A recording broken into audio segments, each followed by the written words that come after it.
Welcome to యూఏటీవీ. Telangana రాష్ట్రంలో రాజకీయాలు ఆసక్తిని రేకెత్తిస్తున్నాయి. ముఖ్యంగా 2023 ఎన్నికల్లో గులాబీ కండువాపై గెలిచి 13 నెలల క్రితం సీఎం రేవంత్ రెడ్డి సమక్షంలో 10 మంది ఎమ్మెల్యేలు అధికార పార్టీ కాంగ్రెస్లో చేరిపోయారు.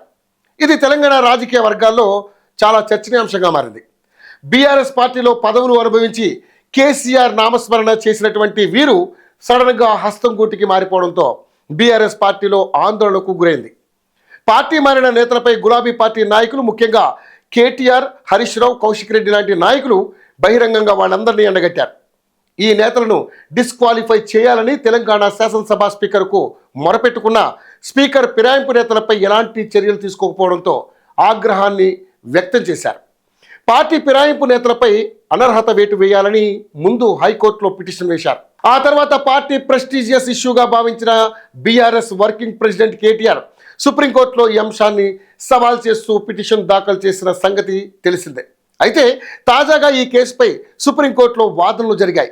ప్రతివాదులపై సుప్రీంకోర్టు సీరియస్ అవుతూ ఇంకా ఎంతకాలం గడువు కావాలి, అసెంబ్లీ గడువు పూర్తయ్యే వరకు గడువు కావాలా అంటూ ప్రతివాదులైన అసెంబ్లీ కార్యదర్శి, ఎన్నికల సంఘం రాష్ట్ర ప్రభుత్వంపై సుప్రీంకోర్టు జస్టిస్ బిఆర్ గవాయ్ ఆగ్రహం వ్యక్తం చేశారు. ఇంకా తమకు సుప్రీంకోర్టు నుండి నోటీసులు అందలేదని అసెంబ్లీ లీగల్ టీం తెలిపింది. BRS versus assembly legal teams వాద ప్రతివాదనలు విన్న సుప్రీంకోర్టు దీన్ని సాంకేతిక లోపంగా పరిగణిస్తూ సుప్రీంకోర్టు ప్రతివాదులను తిరిగి కౌంటర్ దాఖలు చేసుకోవాలని నోటీసులు జారీ చేసింది.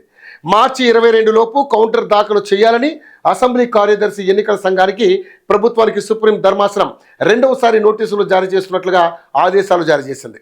తదుపరి విచారణను ఈ నెల 25కు వాయిదా వేసింది. ఇదిలా ఉండగా గులాబీ పార్టీ నుండి పార్టీ మారిన కొందరు నేతలు గుండెల్లో రైళ్లు పరిగెడుతున్నాయట.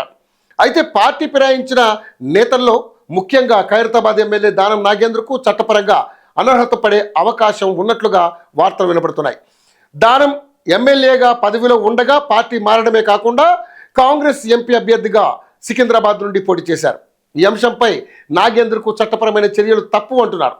దానంపై అనర్హత వేటు పడితే మిగతా వారికి కూడా చట్టపరమైన ఇబ్బందులు తప్పవని బలమైన వార్తలు వినబడుతున్నాయి. పార్టీ మారిన 10 మంది ఎమ్మెల్యేలు తమ రాజకీయ భవిష్యత్తుపై ఆందోళనలు వ్యక్తం చేస్తున్నట్టుగా రాజకీయ వర్గాల్లో చర్చ జరుగుతోంది. అయితే బీఆర్ఎస్ నుండి పార్టీ మారిన 10 మంది నాయకులు తమ ఎమ్మెల్యే పదవుల్ని కాపాడుకోవడానికి మళ్లీ సొంత గూటికి చేరుకోవాలనే ఆలోచనలో ఉన్నారట.